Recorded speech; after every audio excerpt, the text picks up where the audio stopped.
usually both start, and then we both waited this time. Welcome back. One of us has corona. It's me.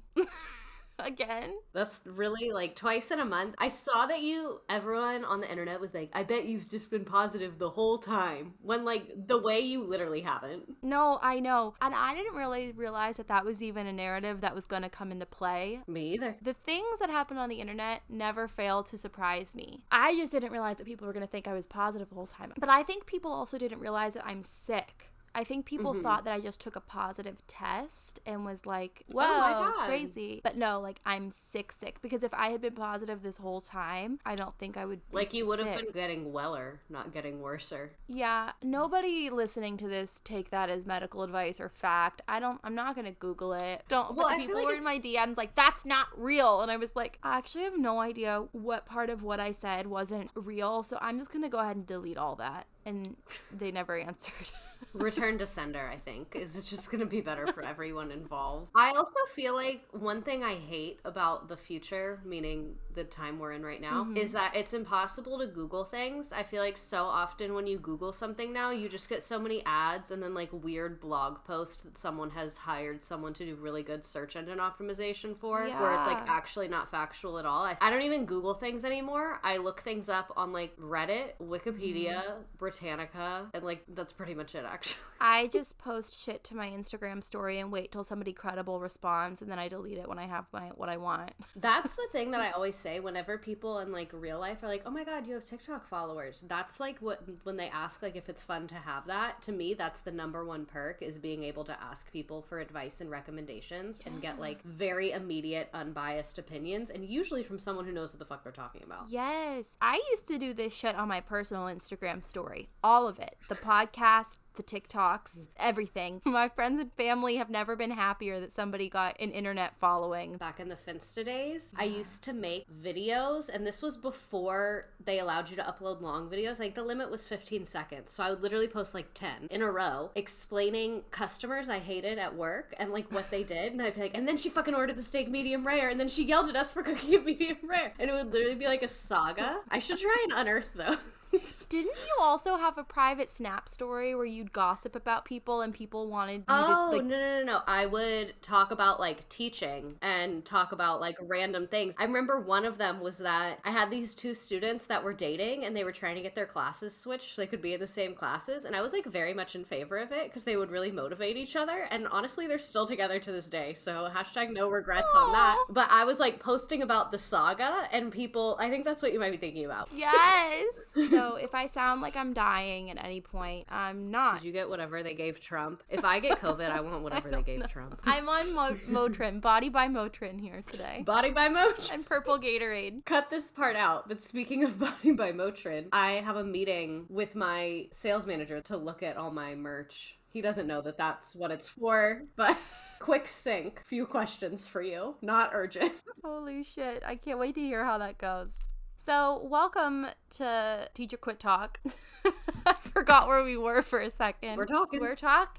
We have quit. So, we collected traumas from our Patreon subscribers, and we're going to read and react to some of them. I tried to pick up the cat, and it ran away. Oh, the cat! Someday the cat's going to make a special guest appearance. I think I picked one. I didn't read it, but I skimmed it. You always have good ones. So, let me start out by saying I went to a really small Christian school where we often had to combine grades into one class because each grade had like 8 kids in it. That seems like a lot to me. Like, not like a lot of kids, but like you piss somebody off, everybody's gonna know. You know, I don't think it's healthy to have that few kids in a grade. There were schools like that where I grew up, and it was drama city. So now there were definitely lots of problems education-wise, since all of our subjects integrated Christianity into them and would omit certain subjects due to controversy, due to how the universe came to be and anything to do with our reproductive organs. But by far the worst experience I had at that school, this is a student. By far the worst experience I had at that school was with my 8th grade teacher. Our school was so small that we just had him all day in one classroom except for specials. At first we liked him because he was quirky, but soon we realized the quirkiness was just the beginning of the craziness we were about to endure. We later found out that right before taking the position, he was fired at another local Christian school for similar shit. He used to meow at his desk and sing songs like a cat while we tried to work work, take quizzes, etc. He banned the use of the word garbage, and he used to pull students out of class to tell us that we were not pleasing God with our attitudes. Literally every other teacher loved our class, so it wasn't us that was the issue. He blamed me, and no idea why, for the rest of the school hating him, and confiscated my private journal and read through it without my consent. Now in my journal, I vented about frustration with him, but it was my private journal. Instead of blowing my top at school, I was using healthy venting to deal with emotions. Next thing I know, I'm called in from recess early. Yes, we still had recess because the school was so small, to find him, the principal, the senior teacher, and my mom at a table waiting for me.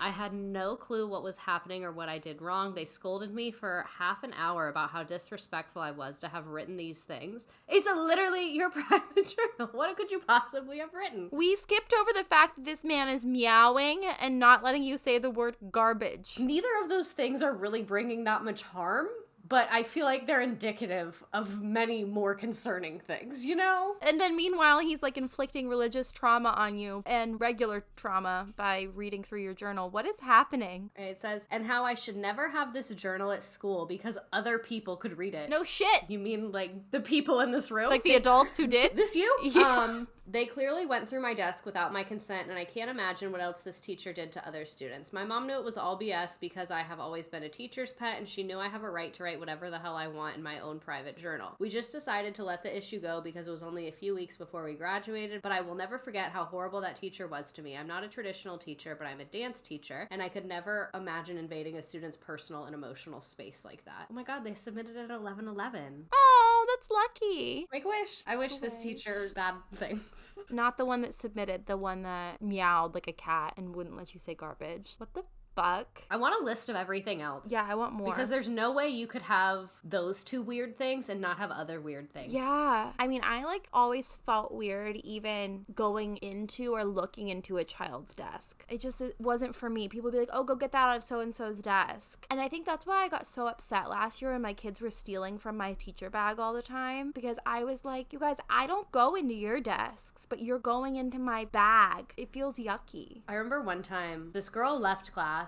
She said she didn't feel good. And I was like, okay, go to the nurse. Love you. Feel better. And then like 2 minutes later, the office was like, hey, Mr. Dacton, is so-and-so in your room. She needs to come to the office immediately. And I was like, oh, is her parent here to pick her up? She's with the nurse. She didn't feel good. And they were like, no, the police are here. And I was like, oh, okay. I was like, so she left I would imagine not to the nurse. Now I'm putting together. And then they found her. I don't even remember what it was. It was nothing that serious. That's why I'm telling this story. And she didn't have like charges against her. I think she skipped school and they thought something might have happened, but it didn't. So they wanted to talk to her about it. I don't know. And it was the school police, not like the police.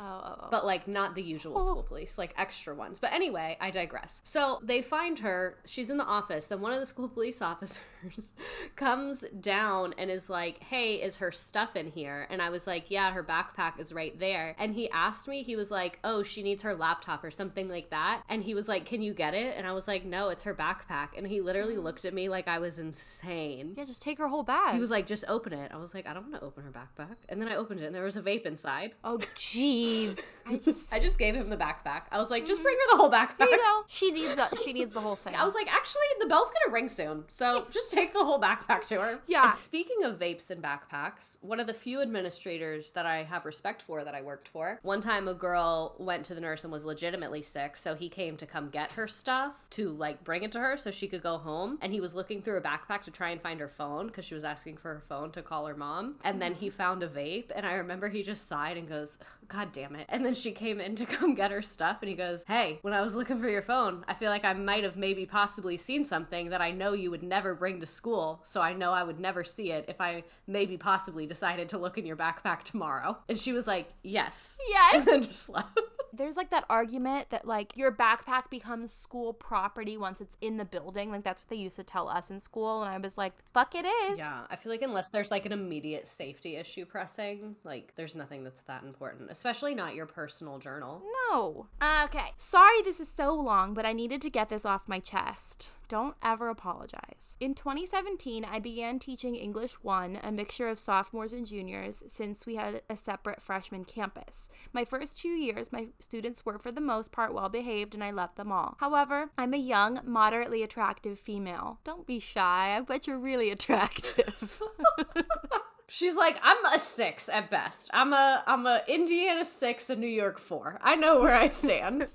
That mixed with teenagers with raging hormones led to some awkward situations that I had to nip in the bud very quickly. But in the beginning of the 2019-2020 school year, I quickly noticed 2 of my students continuously staring at me, and I caught them making inappropriate gestures on more than one occasion. However, one day during the bell ringer, I see them laughing again and again, making inappropriate gestures, this time at their phones. They're passing them around to the other kids, and that's when I decided to intervene. I asked what was so funny, and everyone got quiet very quickly, aside from our 2 boys who kept snickering. They told me to check my phone. I was confused when I had a notification for an airdrop. I didn't even know what that was at the time, since I'd never even got one. Airdrop is like the apocalypse of high school, baby. You gotta turn that on, contacts only. Oh, it was a picture of me from college dressed as a sexy cowboy. I had no clue where the picture came from. I immediately called another teacher to watch my room, and I went to one of our vice principals. She helped calm me down from my panic before walking me back to my room and escorting the boys out. It became a silent reading day. I eventually figured out the picture had come from my high school/college Twitter account I had been locked out of. I scrolled back and was horrified as I realized there were pictures of me drinking underage, spray painting a road sign, and stuff I generally didn't want my students to see. But it got worse. It didn't take long for students to tell their parents and parents to complain to the school board. My Twitter account had seemingly spread across town in a matter of days. A week later, I was put on an involuntary investigative leave. Admin seemed sympathetic but more concerned about parent opinion and donations. Shocker. I was heartbroken. I was made to believe the school was a community that watched out for their own, but I suppose my blood was too fresh for their loyalty. That first weekend of not working, I began to get calls from unknown numbers. A lot. The voicemails were strange, like someone had used AI through a McDonald's speaker. Most of it was incomprehensible. I also received 4 separate cowboy hats in the mail. I honestly freaked out. Someone was messing with me. I had been pushed past my breaking point. It was a mixture of humiliation, anger, exhaustion, but mostly disappointment that my students would do this.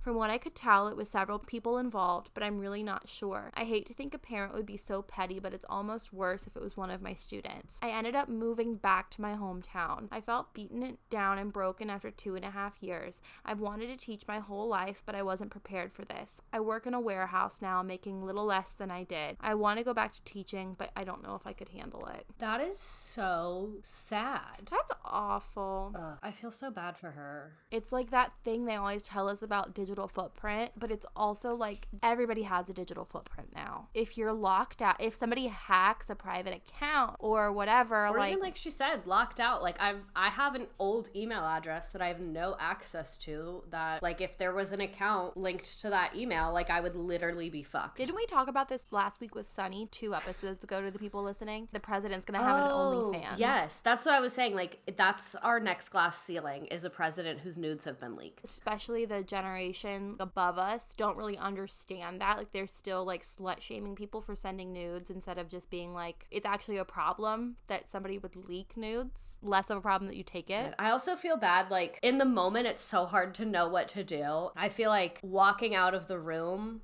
showed those students they have more power than her, and like that showed how ashamed she was when like to me, when a kid crosses a boundary, you have about 15 seconds to set your boundary, or else you can't set it later, because teenagers don't have frontal lobes and they can't do long-term decision making, so you have to do it right away. Like if that happened to me, I would literally be like, oh, do you want me to stalk you on the internet and I can send it to your parents? If anyone shows that photo again, that's what's gonna happen to you. And like, not to say that's better or would have solved it, but I can just so see how like that happens to you and your body goes into fight or flight as anyone would, and it's just like, see, I'm not cut out for high school because I would have just cried. No, you gotta cry like the second they leave the room. You gotta hold it for like a little bit. I can't. There's something wrong with me. The psycho teacher in me literally would have started online stalking them on the projector. And been like, this you? Is this a can of worms anyone wants to open? Yeah, I used to party. I used to be fun before you all ruined me. Now I'm lame and boring. You just have to out crazy. They're crazy. That wouldn't solve the parent part, but I think it would make the kids afraid to keep digging. I mean, they should be. I mean, who cares if you dressed up like a sexy cowboy in college? I bet the costume was lit. You probably look so cute. You should Insta that right now, matter of fact. Yeah, no, I bet she looked great. Damn it. I wish sexy cowboy had been a look when I was in college, but space cowboy didn't come out till later. It's never too late for you. You're right. Switch this theme of your child's birthday party. Perfect. Oh my God.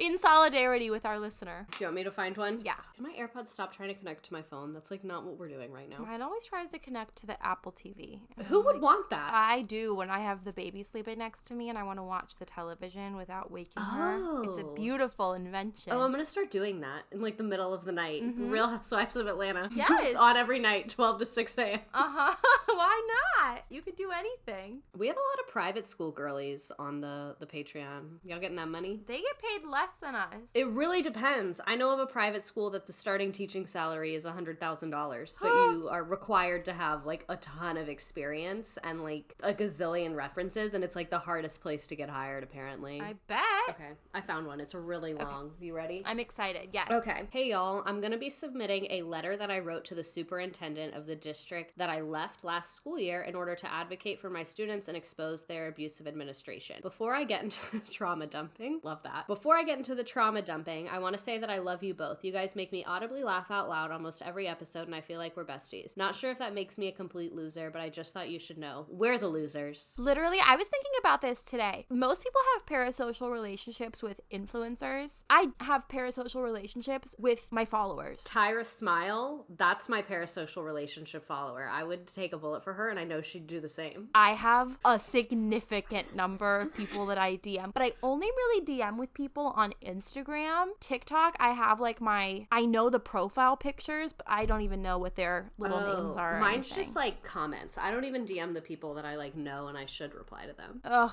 I love talking to people I don't know on the internet. Anyways, continue. We love you. Anyway, I've been wanting to submit my story for a long time, but I guess I second guessed myself because I knew it would be long, but I feel like it needs to be shared for the sake of everyone who was put through this, especially the kids. So some quick background before the letter. It happened at a Title I school in Maryland. I'm obviously going to change the name so I don't get sued. I spent 6 years at this school and thought I was going to spend my entire career here because of how much I loved the kids, community, and staff. But then we got a new principal and everything changed. I ended up getting a job in an entirely new district teaching 7th grade English. Mind you, I taught 1st grade for 6 years and my bachelor's degree is in early childhood and elementary education, so I had to take a test to become certified to teach middle school. I never had any desire to teach secondary, but I was so desperate to get away from this principal that I was willing to do anything. Mood. Okay, I digress. Here's the letter. Enjoy. So this is dated June 14th, 2022, just to set the tone. Before we read that, I want to put a trigger warning for physical abuse, emotional abuse, lots of different types of abuse within a school. We're going to read a submission. I would say it's like semi-graphic, but nothing super, super graphic that's going to like keep you awake at night, in my opinion. But if that's a sensitive topic for you, maybe skip ahead a couple minutes. Yeah, retweet. Dear Dr. Superintendent. They like put that in there. I don't think they fully addressed it as Dr. Superintendent due to the change in font. I'm going to gather that this is a placeholder. Just wanted to make sure we all knew. What if they did? Dear Dr. Superintendent. First of all, go fuck yourself.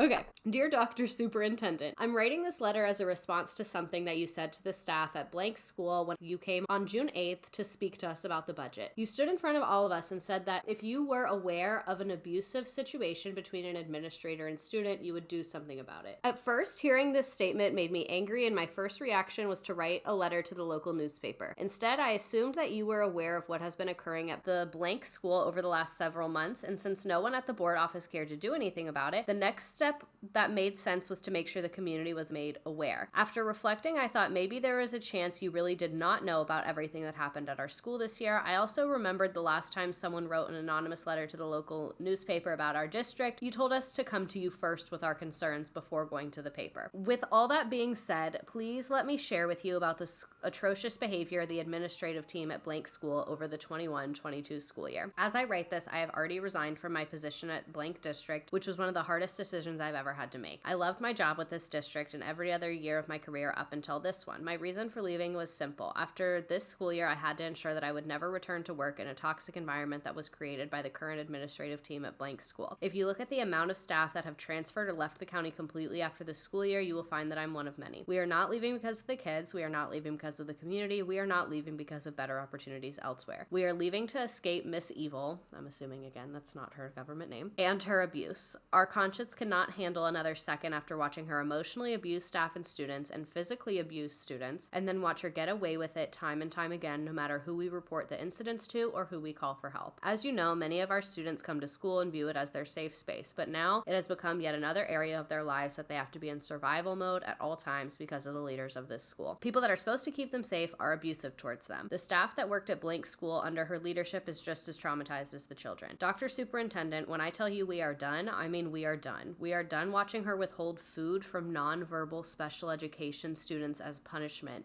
That has been illegal since like the 30s. That's like in general illegal. That's not even just like out of best practice or... It's not even like, oh, it varies by state. It's like different depending on grade. It's like, no, that's a like... No, that's like a crime. Crime, like jail. Yeah, holy fuck. We are done watching in horror as she forces an autistic child into a room where he is in obvious distress by shutting the door and holding her entire body up against the door so he cannot get out. Again, crime. That is a crime in all 50 states and probably most countries. Yeah, that's really fucked. We cannot stand another day of being riddled with guilt over her letting a student go home on the bus after saying they want to hurt themselves, and she decided to not complete a threat assessment because the school counselor was out of the building. This family ended up withdrawing their child from our school, and many others have been doing the same. We are done witnessing her use physical force, not CPI-approved restraints, on children who just need to be de-escalated. We are sick to our stomachs hearing her make jokes about students who say they want to end their lives. Her response, why doesn't he just do it already? Why do you work here? God. There's so many people in education that like literally go work at like 7-Eleven. Like, why are you here? Like, there's no reason.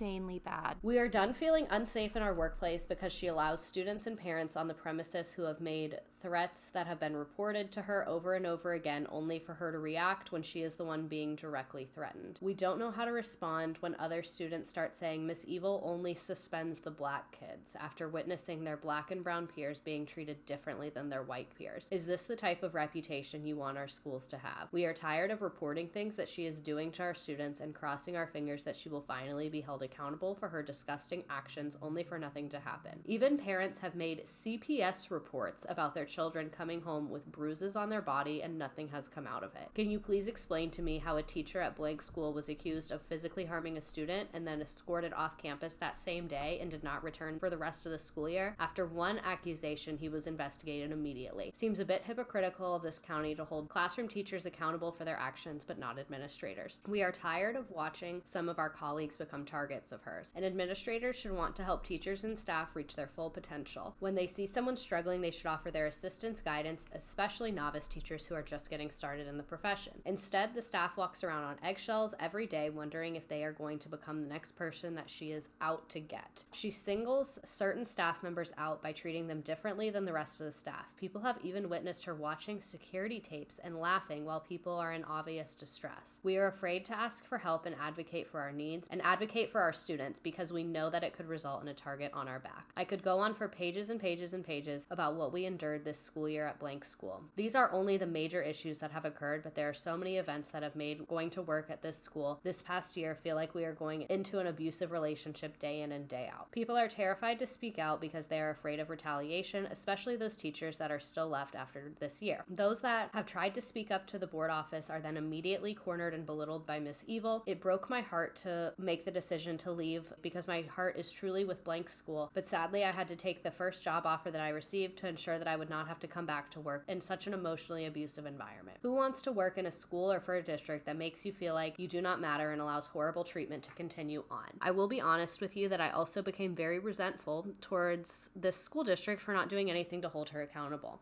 We're hopeful after a meeting with Dr. Human Resources in December, but nothing came out of it. We felt very defeated and had no faith in the process that was supposed to help us or keep our students safe. Miss Evil is not an administrator because she enjoys helping children and educators reach their full potential. She's an administrator because she likes having power and control over people. She says so herself by claiming that she is queen and that the school is her castle. I'm scared. An improvement plan is not going to fix this. She needs to be investigated and held accountable for everything she has put Blank's school community through. The students, families, and staff members deserve better than this. I am truly worried for those that are stuck there because this is far from a safe place to work and attend school. Blank school needs strong teachers, and they are leaving in droves because of the current administration, and it will only continue to go downhill. Enough is enough. Please do what you promised that you would do when you stood up in front of the entire staff that day. The safety of this already vulnerable population depends on your next step. Sincerely, baddest bitch. I'm assuming you signed your government name on the actual letter. And just so I don't have to leave you wondering, here's what happened after I mailed this. That was my next question. I love the thoroughness. You really are the baddest bitch. First, I attempted to make an appointment with him to read this to his face, but he would not reply to me, so then I decided to mail it. They did not reach out to me for weeks after I sent it, so I reached out to the local newspaper because my next step was already to send it to them. Honestly, good of you for giving it a couple weeks. I would have dropped it off myself and given them 48 hours and put like a projected timer up in their like driveway. Like a Batman villain. Yeah. I would just sit in my car putting the timer on their front yard. Oh my gosh. Where was I? Like magic, the same day that I emailed the contact from the paper, the board office called me, basically just asking me not to go to the paper. No one listening will be shocked to find out that they blamed the teachers at the school for not reporting it. We did, multiple times. The principal is a family member who works for the local CPS reporting department, and I'm certain that she was pulling these strings for her. The principal is still at the school, doing the exact same shit. Nuh-uh. I'm thriving in my new position, but my heart aches for my old students and colleagues who are still stuck under this dictatorship. It took me half a year to feel like I fully recovered from the trauma I endured last school year. Fuck the education system and fuck everyone who protects abusers like this, especially entire districts. The kids should matter more than anyone's reputation. Holy shit. Told you that was a rough one. That is horrible. It's bad. And I'm not surprised that they blamed the teachers. No, of course they were like, oh, well, you guys didn't report it. Yeah, because we've never seen CPS fail before. Never. That's... And the fact that, like, it's not even, like, I would say, like, lowball abuse like I had at my school where I was just getting, like, screamed at and gaslit. This is, like, very, very obviously illegal, documented. Anyone would agree that this is abuse. Like, I don't see how there's space for gray area. I get with some of the things that I reported, it's, like, kind of, people have different perspectives. If you weren't there, it's hard to tell. But, like, this, it's, like, X, Y, and Z happened, and that's a federal crime. Right. Oh my god. I can't even like wrap my mind around it. I wonder where this is. Like, is this like a teeny tiny little town and like that's how they kind of get away with this shit? Like, it says this happened at a Title I school in Maryland. So I don't know, rural, urban, suburban, whatever, because all of that exists in Maryland. But yeah, that's interesting because back when I was doing, before we had Teacher Quit Talk and I would like sometimes read people's submissions on stream, I got so fucking many from one county in Maryland. What was it? Prince George County Public Schools. Like so many kids and teachers from there. And I think like one person found me and then sent, like, I'm guessing that's what happened. But so far, my two examples of Maryland schools are not good. It freaks me out that could happen. Like, this is yet another reason why I'm so afraid to send Jay to school, because shit like this happens. Before we hear another story, we're gonna listen to an ad. Bye. Love you. This person wrote us like a poem. Shall I read the poem? Absolutely. Okay. You ever had a student try to poison another? 4th grade. It's spaghetti day. Boy is allergic to peanuts. Girls next to him decide he's annoying them. One puts her trail mix in his spaghetti when he's looking away. Kid spits out spaghetti when it crunches. He is rushed to the nurse with his EpiPen. He is okay. Parents tried to sue. And she put a heart. That's like, obviously the one kid was wrong for trying to poison them, but depending on how old they are, they don't really know what that means. They don't. You know what I mean? Yeah. It's just like children mischief, you know? Yeah. They don't realize that messing with somebody's food is like the worst thing. I'm sure they do now. I'm sure their parents and their teachers and everybody let them know. Like, that's what they're going to point to when they're like 35 years old, is like, back before I knew that you don't touch people's food. I almost committed manslaughter. Yeah. Literally. A wonderful teachable moment that could have killed someone. Many teachable moments could have killed someone. I would say many moments where someone could have died are teachable moments. You know what? Retweet. My last school had a no peanuts, like no nuts rule, which teachers and students and parents would always try to get around, not realizing that I'm allergic to nuts. You are the nut allergy. Like, that sign is to protect you. Yeah, but when somebody opens peanut butter butter or peanut butter or something, I instantly start being itchy. So one day I'm like bawling and I'm having the worst day ever. And my coworker from across the room goes, "Do you want a Butterfinger?" And like holds it up. It was horrible. They were trying to so be there for you in that moment too. I know. I wanted to say yes. Of course you did.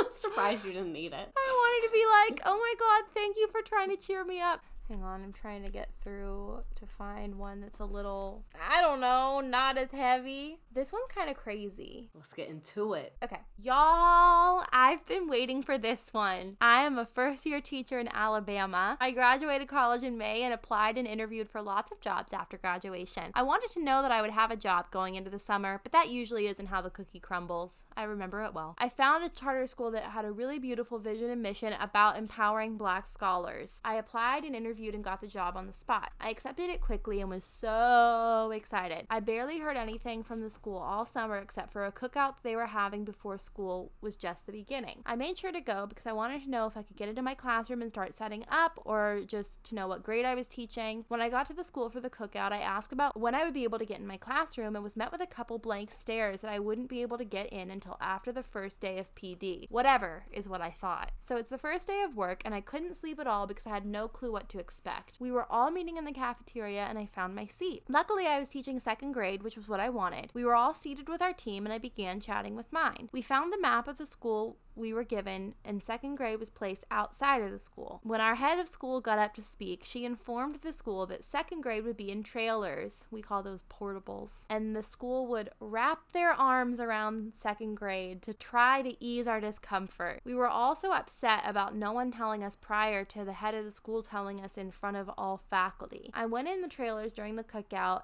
and thought there was no way a class could fit in there. Anyways, we finally get to go out in the 100-degree heat to see the trailers. They were disgusting, filled with furniture, and my trailer had no AC. Oh my God. Over the next week, I had to beg people to help take the furniture, not from my classroom, out of the trailers.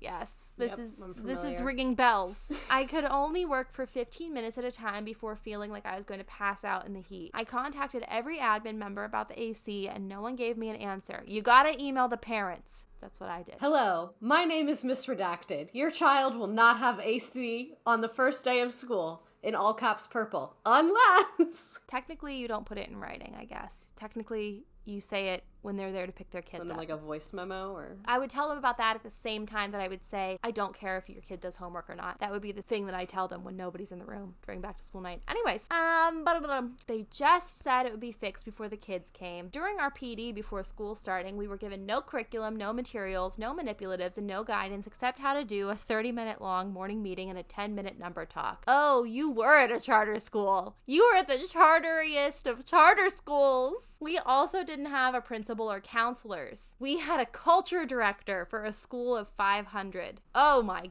God. I'm so against shit like I'm having this. A trauma response. I'm so traditionalist. We don't have a principal. We have a shut the fuck up. Who's in charge?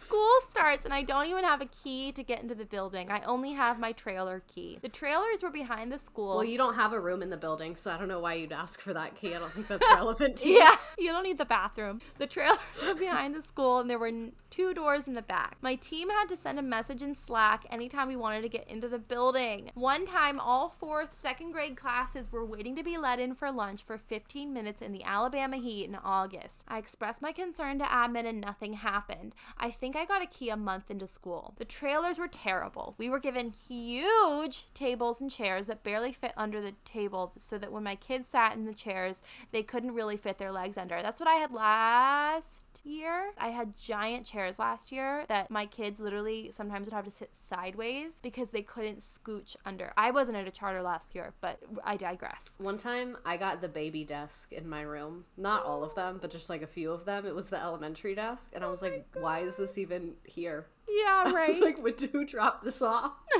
Wrong room. Wrong school, probably. I was like, wrong building. Like, who the fuck ordered this? Yeah. We were climbing on top of each other, and I had no storage space, no counters, no filing cabinets, nothing. My brain goes, where are you going to put them during a lockdown? because I'm traumatized. Oh, my brain went to like, ooh, you could get an IKEA bookshelf. I went home goods, you went trauma. I went to the head of school and expressed my concern about a couple things. The huge tables in my room, my kids walking out of the trailers in the morning by themselves with car line driving through the back of the school. They didn't even fix the traffic. You can't have cars driving onto campus. Oh my God. No one letting us in the building. My kids having no access to water, etc. She was so political and would give me fine answers but do nothing about it. None of those things got fixed except for getting me a key to the building. We would have a faculty meeting every Wednesday after school until 4:45. The head of school blamed us for taking the time during PD before school starting to work on our rooms, so we had to have meetings every Wednesday. One meeting, the head of school stood up in front of every faculty member, told us that if we wanted to quit, we should. She went on a long rant about people complaining and told us to leave if we didn't want to be there. I felt like everyone wanted to be there, especially for our scholars. I loved my babies. They were my babies, and her saying that hurt me. She took me expressing my needs, not even wants, they were needs, as complaining. Everyone felt like that. One teacher stood up and expressed how she loved the mission of the school, but she felt like we were straying away from it. She told the heads of school that we want to be here and that it hurts when she just tells us to quit. She was honest about the mistakes happening and lack of support that everyone felt. There was no support for teachers, and we were expected to just handle everything. A lot of teachers backed her up and told the head of school that it was hurtful for her to say that. The next faculty meeting, the head of school scolded us for the meeting last week and said we would never have one like that again. This reminds me, 2 years in a row, we have this big ass survey. When I worked for a charter, everybody took this survey, and like the percentages were live or die. Like they would lay out every school site and like put the percentages for the questions for each school site side by side, and you'd have this thick ass packet. So you'd take the survey and you'd be honest or whatever, and you could write feedback, and months later they would send the information back to get synthesized, and then we would have this meeting. And like it was a huge competition, like who's more satisfied, who's not satisfied, which school sites, like all of this stuff. Is it an anonymous survey? Yes. This is one that was anonymous. There was another one that was like anonymous, and it would be like, what's your grade level? And it's like, you can tell exactly who I am. My favorite power move ever is whenever I give negative feedback on an anonymous survey, I sign it off with, please feel free to contact me with any questions, and put my full government name and my email address. You are so different than I am. But so we have this survey, and one of the questions every single time is, would you send your kid to this school? And both times it got like abysmal ratings, like horrible ratings, because the school day was so long, and it was so academic. So like I wouldn't inherently want to send my child to kindergarten or a TK that's 10-hour days. Yeah, that's pretty not developmentally appropriate. But the principal at the time would spend that entire meeting lecturing us that if we didn't feel like we wanted to send our kids to school, that we weren't invested enough in our students, like made us sit and do a timed journaling exercise on what it would look like if we behaved like we wanted our kids to go to the school where we worked every single day. And I was like, that's so insulting, because it has nothing to do with our school culture. It has to do with how the school itself is set up. Like I know that no school's perfect, but like 10 hours is just too long in my opinion. For her to be like lecturing us, it pissed me off to no end, and I felt it was so insulting. And actually one teacher who worked with me heard me say that I wouldn't send my kid to that school. She was so pissed because I said that I wouldn't send my kid to a place she sends her kids. And I was like, well honey, you work here. Like if I worked here and I had a kid, I want my kid going where I go. I don't need to get childcare. Like it's a different circumstance. Like you're making a logical choice, just how when I received this survey I made a logical choice. Yeah, like it's nothing against you, and obviously like it just pisses me off, and this really like flared that up for me to be like, my old principal in one of his faculty meetings, screaming slam poetry moments, he said, he was like, if you wouldn't send your child to this school, then walk out the door and quit. And he asked a couple people, like, you don't send your child to this school, where do they go? It's such a personal decision. I was sitting in my little auditorium chair, and I was like, I am so fucking glad that I don't have kids, because I could not give you a decent answer to this question, and I know you're not going to ask me. Because I was thinking, I was like, yeah, I would send them to this school in regards of like, I really like where it is. This is where I am. I feel like it's a safe environment. But I was like, there's a lot of things in this school school that I would not send my child here. And I was like, and I went to public school and had a terrible experience. I'll probably send them to, like, I don't know, one of those weird nature schools. Forest school.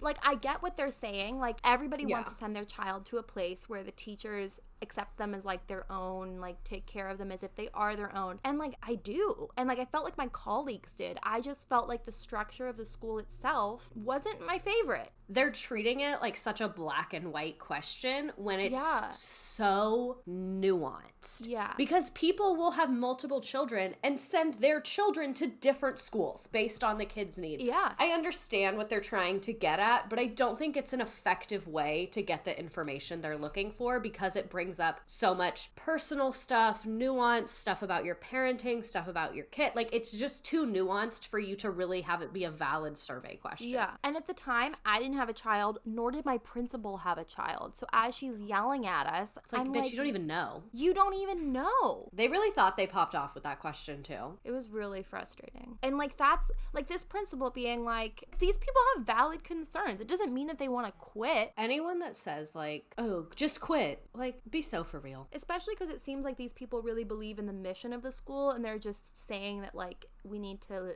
refocus on the reason we're all here, and like it sounds like the head of schools is taking it really personally rather than being like maybe they have something to this. So, oh boy, after a month I started to ask about curriculum. Some of my kids couldn't even read.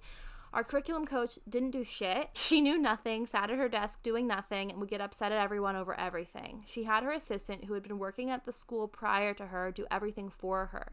She required us to turn in lesson plans, couldn't even give us an answer about any type of curriculum. I asked her for a curriculum map once. She said she didn't do that. That wasn't her job. What's your fucking job then? When we finally got literacy curriculum, most of our materials were missing, and we didn't have enough student books. We didn't get math curriculum until November. This was my first year of teaching, and I didn't even have maps or curriculum. So I keep going to the head of school about this stuff, and she's so confused that the curriculum coach couldn't give me answers. Now, this was the head of school's first year and the curriculum coach's first year at this school. They had both worked together for the state. The curriculum coach was lying to the head of school about the support she was giving us. She was telling the head of school that she was coming to our rooms to give us phonics instructions. She never once came to my room. I haven't even talked about my class. I love them, but I had major behavior issues. In the beginning of the year, a couple of my kids would have major screaming meltdowns. No one would come to my trailer to help the kids calm down or help them regulate. I couldn't get anything done, and this would happen because it was so loud. I expressed this issue and nothing was done about it until the culture director saw me crying after school because the curriculum coach yelled at me. He gave me his number and would occasionally come out to the trailer when I needed him. There were no standards or stages of discipline other than in my classroom. One time during lunch, two boys not in my class were going under the table and showing each other their private parts. Their teacher took them to the office and they all got a warning. No call home, no punishment. I could go on, but my fingers are tired of typing. I ended up quitting, and the process of that was so annoying. They begged me to stay, but I couldn't do it anymore. So my charter school finally got a principal in October. My kids were punching holes in the wall, throwing chairs, etc., and I had no one to send them to until October. Anyway, every teacher had to do an evaluation, normal stuff. I signed up for a time. Our principal highlighted the fact that we were able to choose, and that was important to her. I signed up for a time in November. The day comes and she just doesn't show up. Doesn't email me to tell me. I hear nothing from her. I am so busy, I just kind of give up. I asked her assistant person, who wasn't even her direct assistant. She just chose this woman to do her stuff. I want to interview this lady. Yeah. I want to hear what she has to say. I asked and told her the principal didn't show up. She was overwhelmed because she was doing a job that wasn't her job, and I didn't get an answer. Poor assistant that's just chosen to do her stuff. A couple weeks later, I get an email from the principal that says, "Please enlighten me as to why I have not observed you." I'm annoyed and email her that I had signed up for November at whatever time and that she had not been there. I told her I tried to reschedule but wasn't given an answer. She replies, "That's unfortunate. You should have told me." Maybe I should have directly asked her, but this theme of admin making mistakes and the blame falling on teachers was too prevalent. I apologized and rescheduled. Girl, send her a screenshot of the Google sheet. My team of teachers who were observed said that in their post-interview with our principal, she had told them to YouTube videos on good teaching. Literally didn't give them resources except telling them to YouTube things. Our head of school would say the same thing. She would tell us to YouTube things. This made me so upset because they were the ones hiring people who weren't certified to teach, but holding them to expectations they had no clue about. Wow. YouTube is holding together our education system. Holy shit! Imagine if parents knew that it was just YouTube. There's vibes in YouTube. Oh my god. I have the feeling that I have after I finish a book. And I'm left wondering about the characters. I'm still in the setting. I was really sucked into that one. I'd love to read a book one day. I think we just did. I hate when people ask me what my favorite book is because the only book I've read. Oh my god, I hate it. The only book I've finished in the last, let's be honest, probably 4 years is the Sister Wives memoir. Then you can tell them that. I do. I'm like the Sister Wives memoir. And they're like, ha ha ha, be serious. And I'm like, that's the only book I've read. I am so serious. Well, that was a lot. We should do this more. I like the submission episodes, and I think people are into it. I do too. Yeah, next week we have on a teacher and an aspiring teacher. Ooh, let's see if we can get that motivation and joy out of them. I don't think we're gonna get that. No, I mean, we'll beat the desire to teach out of them. They'll be on this podcast and be like, never mind. Anyways, this has been another episode of Teacher Quit Talk. If you would like to submit your story to us, give us money. Yeah. $4, please. And then you can unsubscribe. Exactly. On Patreon. Cheaper than therapy. It is. And debatably more effective, depending on the therapist we're comparing to. Honestly, if you're getting BetterHelp right now, you might as well just quit that and subscribe to Patreon for a month. If you are getting BetterHelp therapy, I'm going to need you to log off, and I'm going to need you to open ChatGTP, because it's the same thing, and it's free. So you're welcome. Redacted is always coming in with the ideas. Free therapy via ChatGTP. Watch the AI robot be like, I think you should walk off the ledge. Oh no! Fuck. All right, fam. We'll see you next time when we talk to that bright-eyed and bushy-tailed fellow alongside a teacher who did quit. So this could be great or could be not. Welcome to the Thunderdome. We'll see you next week. Bye!